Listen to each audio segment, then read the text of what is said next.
오늘 보실 말씀은 열왕기 하 22장입니다. 열왕기 하 22장. 제가 가지고 있는 성경 구약 601페이지에 있습니다.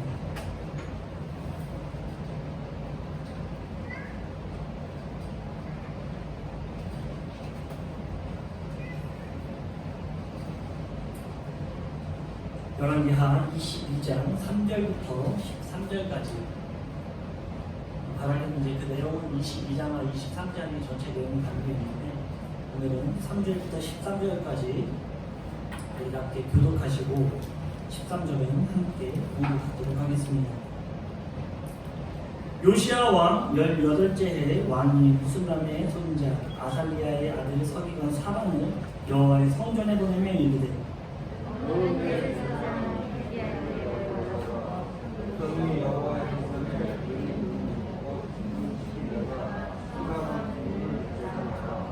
여호와의 성전을 맡은 감독자의 성명을 넘겨 그들이 여호와의 성전에 있는 작업자에게 주어 성전에 부서진 것을 수리하게 하되, 목수와 건축자와 인자들에게 대비하게 하고 또 재물과 다른 것을 사서 그 성전을 수리하게 하라. 그러나 그들의 손에 맡긴 은을 회개하지 말지니 이는 그들이 진실하게 행함이니라. 그 사람 히리야가 서기관 사반에게 이르되, 내가 여호와의 성전에서 율법책을 발견하였노라 하고 히리야가 그 책을 사반에게 주니 사반이 읽으리라.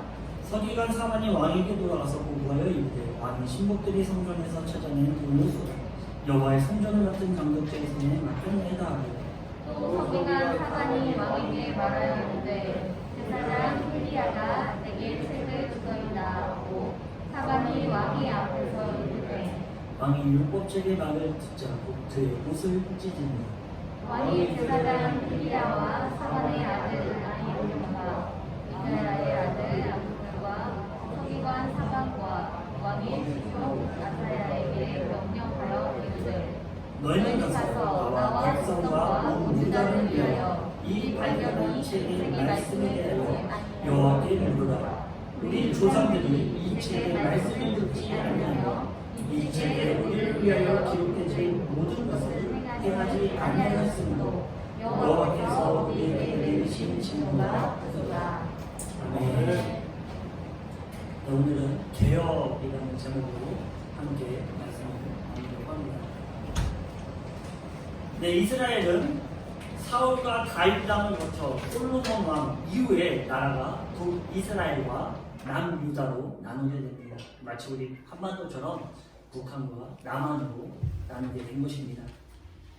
이후 북이스라엘은 여로보암부터 시작해 호세아까지 19대 왕을 끝으로 아시리아, 아수르에 의해 멸망하였고, 남유다는 르호보암부터 시작해 시드기야까지 20대 왕을 끝으로 바벨론에 의해 멸망당했습니다. 당시에 그 왕정 시대에 굉장히 긴밀하게 관계된 나라는 이 아수르라는 곳, 아시리아죠. 그리고 바벨론 이 두 나라가 항상 끊이지 않고 나오는 대목입니다.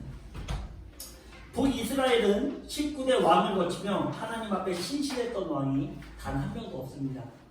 그러나 우리가 그렇게 물론 그렇지 않지만 사람을 그렇게 얘기하면 되지만 외우기 쉽게 생각했을 때 북한이 여태까지 좋은 왕이 있었습니까?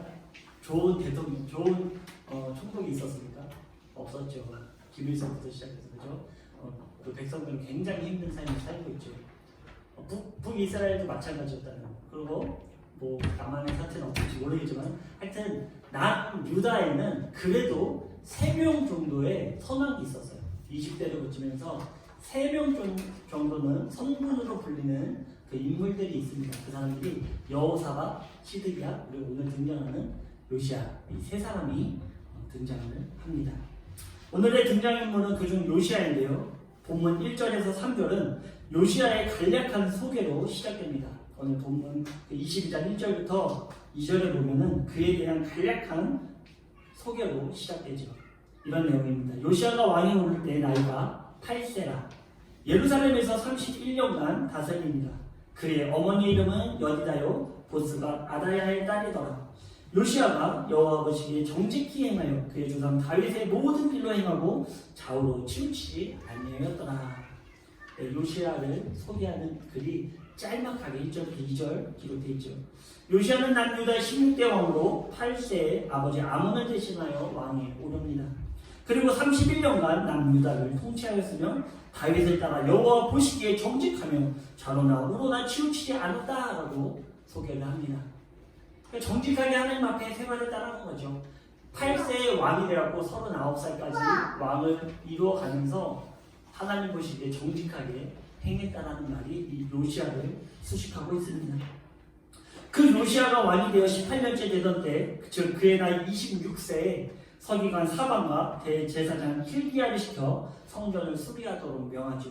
그리고 수리할 때 일 맡은 자들에게는 은을 주되 그 은에 대한 회개는 하지 않았습니다. 왜냐하면 그들이 정직하게 행했기 때문입니다. 쉽게 말해 돈을 주고요, 회개, 영수증을 받지 않은 거예요. 니네 다 알아서 써. 너희들이 성전에 맞게 알아서 써. 이렇게 하면서 왜 그랬냐면 그들이 아주 정직했기 때문에, 아주 성실했기 때문에 라고 기록하고 있죠. 한참 수리를 진행하는 때에 힐기야는 하나님의 성전에서 율법책을 발견하게 됩니다. 그리고 그 책을 사반에게 건너주고 사반은 그 율법책을 왕에게 보고하고 읽어줍니다. 율법책 지금으로 말하면 뭐냐면 이 성경이에요. 성경을 찾은 거예요. 힐기야가 사반을 주고 사반이 또 이 요시아 왕 앞에 보여주고 읽습니다.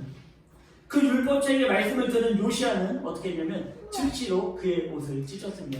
당시에 옷을 찢는다는 것은 그만큼 내가 무지했다, 내가 그만큼 하나님 앞에 정직하지 못했다라는 표시로 옷을 찢게 됩니다. 13절입니다. 너희는 가서 나와 백성과 온 유다를 위하여 이 발견한 책의 말씀에 대하여 여호와께 물으라. 우리 조상들이 이 책의 말씀을 듣지 아니하며 이 책에 우리를 위하여 기록된 모든 것을 행하지 아니하였으므로 여호와께서 우리에게 내리신 진노가 크도다.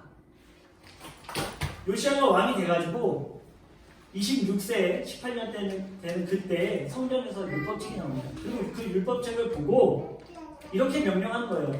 이 내용이 어떤 내용인지를 한번 알아봐라. 그리고 우리가 이 말씀대로 행하지 않았기 때문에 그동안 우리의 죄악이 너무나 크다, 이 얘기를 하고 있는 것입니다. 발견된 하나님의 말씀의 정확한 뜻을 알기 위해 이 말씀을 아는 자에게 물어보라고 명령을 합니다.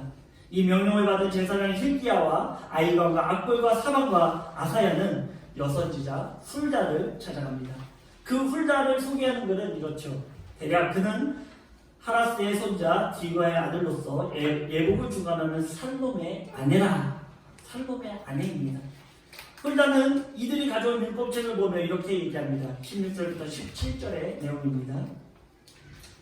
여호와의 말씀이 내게 이곳과 그 주민에게 재앙을 내리되 곧 유다 왕이 읽은 책의 모든 말대로 하리니 이는 이 백성이 나를 버리고 다른 신에게 분향하며 그들의 손의 모든 행위로 나를 경노하게 하였습니다. 그러므로 내가 이곳을 향하여 내린 진노가 꺼지지 아니하리라 하라 하셨느니라. 그동안 이 백성들이 여호와 하나님을 버리고 다른 신을 숭배하였으니 그들의 모든 행위를 따라 심판하시겠다라고 말하고 이어서 요시아에 관하여는 이렇게 얘기합니다. 요시아는 어떻게 할 것인지 이 훌다가 이 사람들에게 얘기하는 거예요. 너의 왕한테 전해라. 뭐라고 전하냐면 19절에 내가 이곳과 그 주님에게 대하여 빈터가 되고 저주가 되리라 한 말을 내가 듣고 마음이 부드러워져서 여호와 곧 내 앞에서 겸비하여 옷을 찢고 통곡하였으므로 나도 내 말을 들었노라. 여호와가 말하였느니라. 무슨 얘기입니까? 요시아는 늦었지만 하나님의 말씀을 듣고 통곡하였으니 그 통곡의 소리를 들으셨다는 것입니다. 그래서 20절에 보면 하나님께서 요시아 너는 너의 조상에게로 돌아가서 평안한 묘실로 들어가게 되고 이곳에 내리는 모든 재앙은 너의 때에는 보지 않을 것이다. 너 때에는 내가 재앙을 선포하지 않을 것이다 라고 이야기를 해준 것입니다. 바로 여기까지가 열왕기하 22장의 내용입니다. 어떻습니까? 그 20장의 내용을 보시면 혹시 좀 이상하다라고 느끼신 점이 없으십니까? 좀 뭔가 이상하다라고 느끼신 부분 혹시 없으십니까? 그렇습니다. 열왕기하 22장을 보면 세 가지의 아주 이상한 점을 발견하게 됩니다. 그것이 무엇인지 우리가 잠깐 보도록 하겠습니다. 첫 번째는요, 성전을 수비하는 사람들, 곧 목수와 건축자와 미장님들에게 맡긴 은을 회개하지 말라고 합니다. 그 이유가 그들은 진실하게 행했기 때문이다 라고 기록하고 있죠. 그런데 그때만 그런 것이 아닙니다. 열왕기하 12장에 8대 왕 요아스 때도 성전을 수비합니다. 그리고 15절에 보면 이때 일꾼들에게 은을 주는 사람들은 회개하지 않았습니다. 그 이유가 역시 그들도 성실했기 때문이라고 기록하고 있죠. 그러니까 지금 요시아 때 성전을 맡은 자들, 수비하는 자들에게도 은을 주면서 회개하지 말아라. 그리고 요아스 때도 돈을 주면서 회개하지 말아라. 그들이 정직했다라고 얘기하는 거죠. 근데 성경은요, 이것을 이야기하는 이유가 있어요. 이렇게 기록한 이유가 있습니다. 그 이유는 왜 그것은 상대적인 것을 보여주기 위함이죠. 작은 일, 즉 육적인 일을 맡은 이들은 이렇게 정직하고 성실했는데, 반대로 큰 일, 즉 영적인 일을 맡은 제사장들과 서기관들은 그렇지 못했다라는 것을 보여주기 위함입니다. 지극히 인간적인 육적인 일을 하는 사람들은 정직했습니다. 성경과 그 율법의 말씀과는 크게 상관없던 이 사람들은 항상 정직했어요. 근데 하나님의 말씀을 지키고 그 율법으로 행해야 되는 이 제사장들이 상대적으로 무지했다는 것입니다. 정직하지 못했다는 것입니다. 그 얘기를 지금 꼬집어서 이야기를 하고 있는 것입니다. 두 번째는요, 여호와의 성전에는 율법책을 발견한 것이 큰 이슈였어요. 하나님의 성전인데요, 그 성전에서 하나님의 율법책을 발견한 것이 당시에 큰 이슈였습니다. 그리고 그 이슈를 왕에게 바로 보고해야 할 정도의 사건이었다는 것이죠. 지금으로 말하면 이런 내용이에요. 구세군 북추천 정문에서 저와 우리 부견님들이 함께 청소를 하는데 제가 하나님의 성경책을 발견한 거예요. 그리고 전부 모아서 여러분 보십시오. 이곳에서 하나님의 성경책이 나왔습니다. 놀라운 일이죠. 이 성경을 제가 대충 훑어보니까요, 하나님께서 우리에게 하시는 말씀입니다. 이런 상황이라는 거예요. 지금 이때 이 상황이 하나님의 교회에서 모여서 청소를 하는데 성경이 나온 거예요. 지금 제가 눈에만 보이는 것도 성경이 한 지금 대략 아이들 성경까지 한 10권이 넘고 각자 개개인이 다 성경책을 잡고 있는데, 당시에 하나님의 성전에서 이 성경을 찾은 것이 큰 이슈라는 거예요. 놀라운 사실이라는 거예요. 왕에게 급하게 보고할 정도의 사건이었다는 것이죠. 조금 더 이해하기 쉽게 설명하면 교회 안에서 하나님의 말씀인 성경을 그동안 보지 못했다는 것입니다. 그리고 그 성경을 드디어 찾았다는 것이죠. 선조의 왕들은 제쳐두고 단순히 요시야 왕 때만을 봐도 약 18년간 하나님의 성전에서는 하나님의 말씀을 볼 수 없었다는 것입니다. 교회인데 하나님의 말씀을 볼 수 없었다는 거예요. 그렇다고 제사장들이 그 율법을 줄줄 외우고 있었냐? 이것도 아닙니다. 그 근거가 마지막 세 번째에 나옵니다. 세 번째는 지금 읽고 있는 이 하나님의 말씀을 도무지 이해하지 못해 대제사장과 서기관이 살롬의 아내라고 소개하는 이 훌라를 찾아갔다는 거예요. 사실 이때 당시 하나님의 선지자도 유명한 사람이 있습니다. 누구죠? 이때 당시 요시야 왕 때 굉장히 유명한 선지자가 있었어요. 그가 바로 예레미야입니다. 예레미야 그 1장 2절에 보면 이런 기록이 있어요. 예레미야는 요시야 왕 13년에 선지자로 활동하였다. 그죠? 요시야 왕 13년에 선지자로 부름을 받아서 활동을 했다고 합니다. 그런데 왜 예레미야에게 가지 않고 훌라에게 갔을까요? 제가 추측해 보는데, 예레미야는 당시 왕정에 있는 사람들에게 좋은 말을 하지 않았어요. 너네들 지금 잘못하고 있다. 너네는 지금 하나님의 뜻대로 하지 않고 있다. 이 얘기를 하다 보니까 예레미야에 가기에는 자존심이 상했다는 거예요. 대제사장은 뭐 하는 사람입니까? 그렇습니다. 지금으로 말하면 교회의 사관과 같은, 저와 같은 일을 하는 사람입니다. 사관이 교회에서 하는 일은 아주 중요한 하나는 하나님의 말씀을 가르치고 지키게 하는 것이죠. 그런데 이 대제사장이 하나님의 말씀을 모르는 것을 떠나 그동안 율법책 자체를 보지 못했다는 거예요. 쉽게 말해 그동안 하나님의 말씀을 전한 것이 아닌 이방신들의 내용과 자기 소견으로 백성들을 가르쳤다는 것입니다. 지금 열왕기하 22장에서 말하는 것이 이 세 가지입니다. 첫 번째는 유대일을 하는 사람들이 명예일을 하는 사람들보다 정직했다는 것. 두 번째는 하나님의 성전에서 하나님의 말씀을 듣는 것이 힘들었다는 것. 그리고 세 번째는 이 말씀을 가르치는 자들이 이 말씀에 대해 전혀 몰랐다는 것. 이렇게 된 이유는 무엇입니까? 그렇습니다. 요시아가 16대 왕이 될 때까지 하나님을 바라본 왕이 불과 여호사밧과 히스기야 정도였다는 것이죠. 물론 요아스도 있지만 말년에는 다른 왕들과 같이 우상을 숭배했습니다. 그리고는 모든 왕들이 그 안에서 더했냐 덜했냐 정도로 평가를 받는 정도였다는 것이죠. 여기서 악한 행동을 말하는 것은 철저히 하나님의 신앙을 버렸다는 것과 이방신을 섬겼다, 이 두 가지입니다. 여기서 정점을 찍는 왕이 등장하는데 그는 바로 요시아의 할아버지 므낫세입니다. 그의 악의 정도가 얼마나 심했는지 열왕기하 21장 3절을 보면 역대 최악의 북이스라엘 왕 아합의 행위를 따라 그대로 행했다라고 기록하고 있습니다.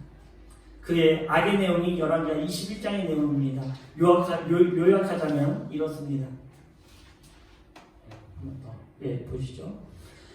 아버지 히스기야가 헐어버린 이방신 산당을 다시 세우며, 그러니까 히스기야가 헐어버린 이방의 산당들, 그것을 이 므낫셋이 다시 세웠다는 거예요.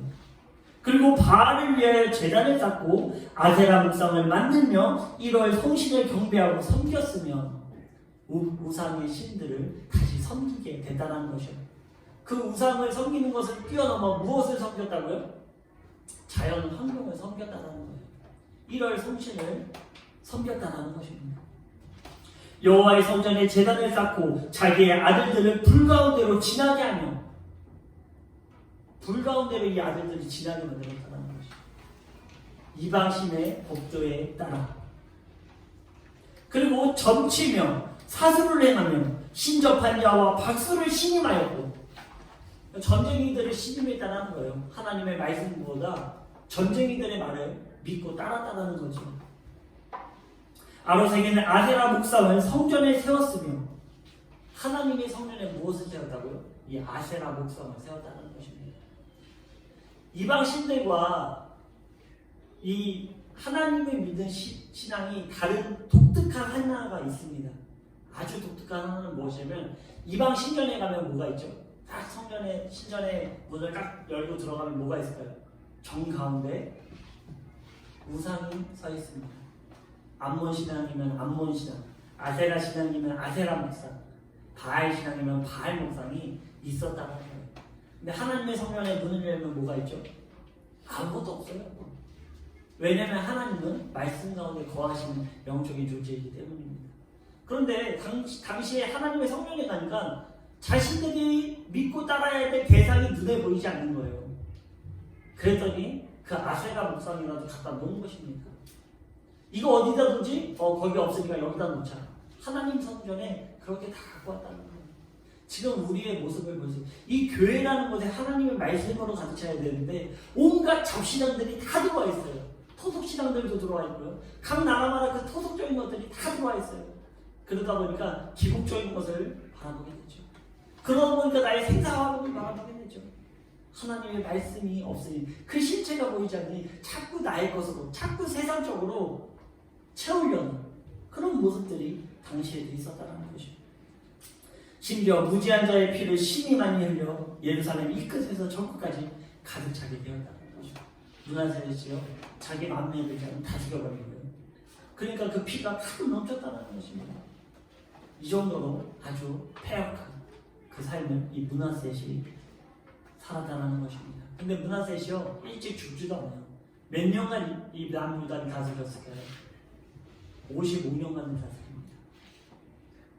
그리고 그의 아들 아몬 역시 그의 아버지 므낫셋과 같이 악했는데 제위기간이 2년이었습니다. 그러니까 총 제위기간을 합치면 57년간 이 이방신을 섬기는 악이 자행되어 있었다는 것이죠. 57년간 하나님의 말씀이 성전에 없었는데 어떻게 되겠습니까? 57년 동안, 여러분이 쉽게 말하면 57년 동안 예배 나왔는데 한 번도 하나님의 말씀을 듣지 않았어요. 한 번도 성경에 대해서 들어본 적이 없어요. 지금 이런 기간, 그리고 요시야가 왕이 돼서 18년 되는 그때까지도 하나님의 말씀이 성전에 없었다는 것입니다. 약 70년간의 삶이 70년 이상의 삶이 하나님의 말씀이 없이 이 남유다가 이끌어왔다는 것이죠. 이러니 하나님을 섬기는 모든 것은 없어지고 결국 성전을 보수할 때 겨우 하나님의 율법책 한 권 정도를 발견하게 된 것입니다. 물론 당시에는 두루마리로 되어 있죠. 그 두루마리 이렇게 펼치게 되어 있는데, 그렇다면 이 율법책이 우연히 발견되었을까요? 우연히 성전에 남아있었을까요? 그동안 한 70년간 이상 우연히 남아있었을까요? 그렇지 않습니다. 이 하나님의 말씀은 필연적으로 성전에 남아있었던 것입니다. 세상의 악으로 철저히 무너진 우리에게 마치 예수 그리스도가 필연적으로 이 세상에 오신 것처럼 구약시대 구원의 척도인 하나님의 말씀이 필연적으로 성전에 남아있었다는 것입니다. 여기서 우리가 주목할 것은 과연 하나님의 말씀이 지금 이 시대에 성전에 있냐는 것입니다. 즉 하나님의 성전이 우리 마음속에 살아 역사하시는 말입니다. 아쉽게도 하나님의 말씀이 문하세 시대처럼 철저히 외면당하고 있었습니다. 문하세가 따르는 것이 무엇입니까? 바로 세상의 가치였죠. 교회가 어느 순간 세상의 가치를 따라가기 시작했습니다. 하나님의 말씀은 헌신자처럼 취급받고 당장 나에게 유익한 것만을 추구하게 되었습니다. 내가 잘 먹고 잘 사는 것보다 하나님의 영광이 우선인 것입니다. 내가 건강하고 유익한 것보다 하나님의 영광이 우선인 것입니다. 나의 기분의 상태보다 하나님의 영광이 우선입니다. 나의 귀에 당장에 듣기 좋은 것보다 바로 하나님의 영광이 우선이라는 사실입니다. 교회에서 하나님의 말씀이 선포되어져야 했지만 귀에 듣기 좋은 선택적인 말씀이 교회에서 선포되어져 있었다는 것이죠. 그것은 온전한 하나님의 말씀이 아닌 것입니다. 선택적인 하나님의 말씀은 그것은 하나님의 말씀이 아니에요. 한 구절만을 보고 이렇구나, 그것이 나의 말씀이구나 라고 말하는 것은 잘못됐다는 거예요. 우리 부모님들은 어떻습니까? 나의 모든 것보다 하나님의 영광이 우선입니까? 우리 부모님들은 세상의 모든 것보다 바로 하나님의 영광이 최우선이 되길 주님의 이름으로 축원드립니다. 아멘. 그동안 하나님의 성전이 있었지만 그곳에서는 하나님의 말씀을 듣지 못해 그분의 뜻을 알 수 없었던 것입니다. 요시야는 비로소 하나님의 말씀을 듣고 개혁을 한 것입니다. 그 내용이 23장의 내용입니다. 즉 그동안 자행한 모든 우상의 행위를 제거하고 하나님의 말씀으로 성전을 온전히 한 것입니다. 그렇습니다. 우리는 그동안 권리만 알고 의무를 몰랐습니다. 하지만 모든 국가에서도 그렇듯 의무를 지키지 않으면 권리는 주어지지 않는 것입니다. 의무를 다하지 않고는 권리가 주어지지 않습니다. 그런데 이 시대의 교회는 권리는 강조했지만 의무에 대해서는 말하지 않은 것입니다. 왜냐하면 그 의무는 사람들이 듣기에는 좋아 보이지 않았기 때문입니다. 어불성설 의무를 지키지 않는데 어떻게 권리가 우리에게 주어지겠습니까? 하나님 앞에 의무를 다할 때 우리가 말하지 않아도 하나님은 놀라운 권리를 주십니다. 그것은 바로 하나님의 자녀가 되는 권리입니다. 이보다 놀라운 권리가 이 세상에 어디 있겠습니까? 하나님의 자녀가 되는 권리, 그것은 금수저 중에서도 다이아몬드 금수저인 것입니다. 우리가 원하고 바라고 소망하는 것, 그것은 하나님의 자녀가 되었을 때 저절로 따라온다는 것을 잊지 마시기 바랍니다. 우리가 하나님 앞에 의무를 다하면요, 하나님께서 우리가 생각하지 않는 놀라운 권리도 우리가 허락해 주신다는 거예요. 여러분이 굳이 그거에 대해서 구하지 않아도, 그것에 대해서 굳이 하나님께 세상적인 것을 기도하지 않아도 하나님은 우리의 모든 것을 아시기 때문에 그 의무를 다했을 때, 하나님을 나의 몸보다 나의 자신보다도 사랑했을 때 하나님은 그 모든 것을 우리에게 주신다는 사실입니다. 현혹되지 마세요. 그동안 교회는요, 듣기 좋은 말로 너무나 가득 찼어요. 그동안 잘 먹고 잘 산다, 잘 될 것이다, 하나님만 믿으면 복 받을 것이다. 그것이 너무 세상적인 포커스에 맞춰져 있었다는 거예요. 이제 더 이상 듣지 않아도 될 정도로 우리는 창궐한 잘못된 말씀 가운데 살아 있었다는 것입니다. 하나님의 말씀은요, 그 복을 주시는데요, 그 안에 반드시 따르는 것은 너의 의무를 다해야. 나를 바라보는 그 의무를 다할 때 네가 말하지 않아도 이 세상의 모든 것을 너에게 더해 줄 것이다. 이것이 바로 하나님의 뜻이라는 거예요. 이것이 바로 권리를 쟁취하게 되는 원리라는 것입니다.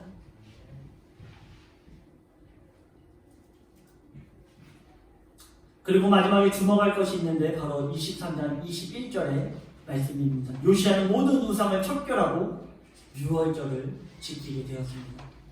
너무나 재밌는데요. 이 유월절은 사사시대부터 시작해서 요시아 왕 전까지 단 한 번도 지켜지지 않았습니다. 혹시 아셨습니까? 출애굽한 이스라엘 백성들이 하나님께서 이 유월절을 지키라고 했죠.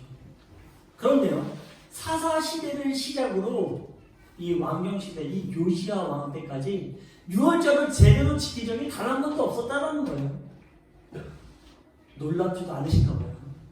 쉽게 말해서요, 예수 그리스도에 대한 생각을 교회에서 한 번도 하지 않았다는 거예요. 신앙생활하면서. 이 유월절은 바로 예수 그리스도의 은혜입니다. 오늘날 하나님의 말씀은 예수님을 우리에게 소개하고 있는 거죠. 이 유월절을 지켰다는 것은 바로 예수 그리스도의 그 은혜를 받았다는 거예요. 그 사랑을 느꼈다는 것입니다. 우리 안에 모든 우상이 척결되는 그때 가장 먼저 우리에게 주어지는 것은 바로 예수 그리스도의 사랑을 깨닫게 된다는 것입니다. 예수님을 나의 구주로 영접한다면 더 이상 우리는 우상의 종로로 타는 것이 아닌 하나님의 자녀로 살아가는 것입니다. 요시야 한 사람이 하나님의 온전한 말씀을 듣고 온 유다를 개혁했듯이 우리 개개인도 온전한 하나님의 말씀으로 우리의 모든 삶의 터전을 예수 그리스도의 사랑으로 개혁하시길 주님의 이름으로 축원드립니다. 아멘. 함께 기도하겠습니다. 사랑의 하나님 아버지 감사합니다. 그동안 우리는 주님을 섬긴다고 하면서 하나님의 말씀도 없이 살아갔던 우리의 무지한 모습을 바라보게 됩니다. 선택적인 말씀으로 나의 삶에 그 말씀을 적용시키며 전혀 하나님의 뜻과는 상관없는 삶을 우리가 살았음을 오늘 시간 고백합니다. 사랑하지 못하고 내 자신을 사랑하지 못했으며 내 이웃을 사랑하지 못하고 내 가정에서조차도 그 역할을 감당하지 못했던 우리의 잘못을 주님 용서하여 주시고 주여 나의 마음으로 말미암아 선택되어지며 회복되어지는 그 역사를 주님께서 허락하여 주시옵소서. 아멘. 이제 잘못된 나의 선택적인 말씀은 버리고 하나님의 모든 의무를 다하며 그 가운데 주님의 권리를 누리기 원합니다. 주님께서 함께해 주시고 온전한 하나님의 말씀으로 나아가고자 하는 우리들에게 하나님의 문을 여시고 우리에게 지혜와 지식으로 충만히 주님께서 채워 주시옵소서. 아멘. 사랑 많으신 예수 그리스도의 이름으로 감사하며 기도드렸습니다. 아멘.